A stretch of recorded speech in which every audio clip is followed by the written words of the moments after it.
Does your MOZA R5 feel fine through the drift, then suddenly snap as you try to straighten the car? Well, mine did. Whilst putting this guide together, I realised that Pit House was set to 1080 degrees, but Content Manager was still set to 900. So I matched Content Manager to 1080, so both programs were finally using the same steering angle. The steering immediately felt smoother, less twitchy, and much more controlled when returning towards the centre. Before we get into the actual settings, this is the hardware I'm currently using.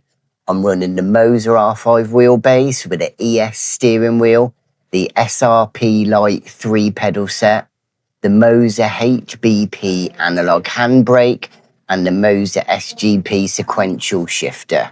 At the top, I've got a separate Assetto Corsa profile saved for these settings. Before changing anything, I recommend duplicating your current profile and making a backup. That way, if you change something and make the wheel feel worse, you can return to the setup you already had. I've saved my backup as AC 2026 YouTube backup. So, starting with the steering angle, I have the wheel set to 1080 degrees. This now matches the 1080 degrees I'm using in Content Manager. Maximum steering angle synchronized is enabled, which allows the game and the wheelbase to use the correct steering lock for different cars. My soft limit is set to soft with the stiffness on 1. I've left soft limit gain force strength switched off. For the main handling settings, gain force feedback intensity is set to 70%. Maximum output torque limit is set to 100%, which allows the RS to use its full available torque. Force feedback reverse is switched off. Force feedback interpolation is set to 0, and center dead zone compensation is also set to 0. Gear shift vibration intensity is set to 2. This gives a small amount of feedback without making every gear change feel exaggerated. Maximum wheel speed is set to 50%. This one is the most important setting for the type of controlled drifting I'm doing. The wheel still needs enough speed to self-steer through the drift, but I don't want it firing through my hand so quickly that I can't catch it properly. At 50%, it still rotates naturally, but the return feels more manageable when I'm transitioning and straightening the car. Moving over to the base force effects now. Natural dampening is set to 32%. Dampening helps slow down sudden wheel movement and reduce some of the swing and oscillation when the wheels return towards the centre.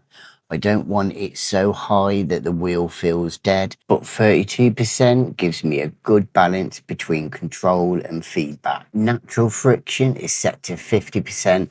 This adds some resistance while turning the wheel and helps stop it feeling unnaturally loose. This is quite a controlled setup, so the friction is higher than some racing focused profiles.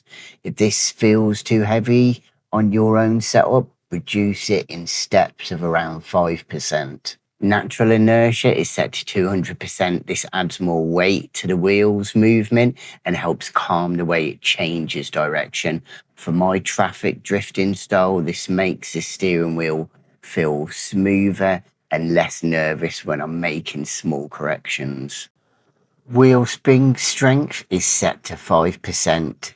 Speed dependent dampening is set to 25% with the start point at 95 kilometers per hour.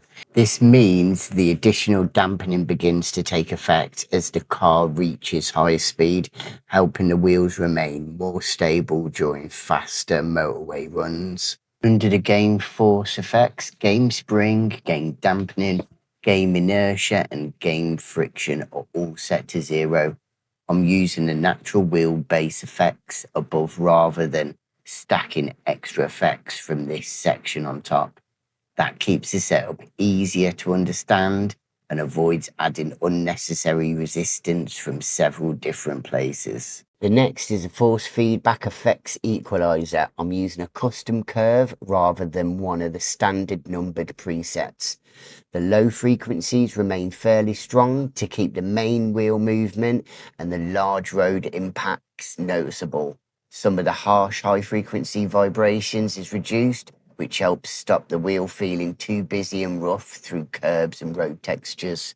Pause the video here if you want to copy the curve exactly. My base force feedback curve is kept completely linear. That means the forced output increases evenly with a signal coming from the game. I'm not adding any artificial boost to the lower or higher forces, so the main strength remains predictable across a full range. For the SRP light pedals, my clutch uses a linear curve. The brake has a progressive curve, giving me a more control during the first part of the pedal movement before the brake force increases more strongly near the end. These pedal curves are personal preference, so copy them as a starting point rather than treating them as compulsory. The HBP handbrake is set to axis mode with a straightforward linear output curve. That gives me a predictable response through the full movement of the lever. For the SGP sequential shifter, the shifter direction is reversed to match the way I have the shifter mounted and the direction I prefer to use. Pulling and pushing direction will depend on your own preference, so change this if your gear operates the wrong way round. There isn't really anything on the miscellaneous page that changes the actual driving feel. I kept the wheelbase in work mode, Bluetooth is enabled, and the start-up music is switched off. So that completes the MOZA Pit House side of the setup. Next, we'll move into Content Manager and make sure Assetto Corsa is using the correct steering angle and force feedback values. Now, go into Settings, Assetto Corsa, Control, and open the Access tab. My steering angle is set to 1080 degrees, matching the 1080 degrees already set inside Pit House. Gamut is set to 1, scale is 100%, filter is 0, and speed sensitivity is also 0. Auto adjust scale to match the car's steering lock is enabled. This allows Content Manager to adjust the steering correctly for the car that uses different amount of rotation. My throttle, clutch and handbrake all run from 0 to 100% with gamma set to 1. The brake reaches 81% with gamma set to 2.4. That is based on my own pedal calibration, so your maximum brake value may be different. The main thing here is to copy the 1080 degrees steering angle and make sure it matches a value in Pit House. Next, open the force feedback tab. My overall gain is set to 70%. Invert force feedback is switched off. Filter is set to 2% and minimum force is 0. Under the additional effects, curb effect is set to 5%, road effect is 6%, slip effect is 5%, and ABS effect is switched off. Enhanced understeer effect and soft lock are both switched off, with skip force feedback step set to 0. Force feedback post-processing is disabled, center boost gain is 0, and the center boost range is 5%.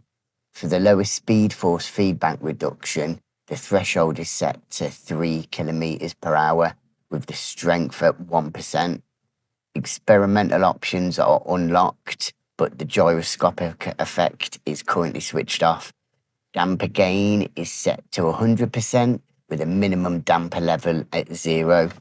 My version of Content Manager doesn't show a separate force feedback tweak page, so these are all the Content Manager force feedback settings used for this setup. Steering with normal cornering, the wheel feels stable and predictable without becoming overly heavy. When I add more throttle and kick the rear end out further, the wheel still self-steers through the slide. The difference is that the return feels calmer and gives more time to catch the wheel as the car straightens. The next clip is in a different BMW at high speed. while chasing another player. Through both corners, the wheel rotates naturally through my hands, but it still feels controlled enough to catch the drift and move straight into the next section. That's the balance I want, enough speed to self-steer properly without returning, becoming overly aggressive. And finally, this curb and traffic section shows that the settings haven't removed all the road feedback. I can still feel the curb and the change in the surface, but the wheel settles quickly enough for me to avoid the traffic and keep the car under control.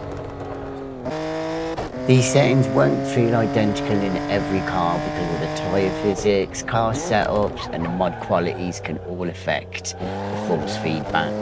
If the wheel returns too quickly, lower maximum wheel speed in small steps. If it feels too heavy, reduce natural dampening or natural friction by around 5% at a time. Only change one setting at a time so you can properly feel what each adjustment is doing. So these are the MOZA R5 settings I'm currently using for smoother, more controlled drifting in Assetto Corsa. Next I'll be updating my Assetto Corsa graphics settings on my Quest 3S. Next up, I'll be updating my Assetto Corsa graphics settings on my Quest 3S VR setup, including trying to fix the 45 FPS lock whilst the headset is still set to 90 Hz. Get to subscribe to Riverraypa Gaming so you don't miss those, and let me know in the comments how these settings feel on your wheel. Thanks again for watching, and we'll see you next time.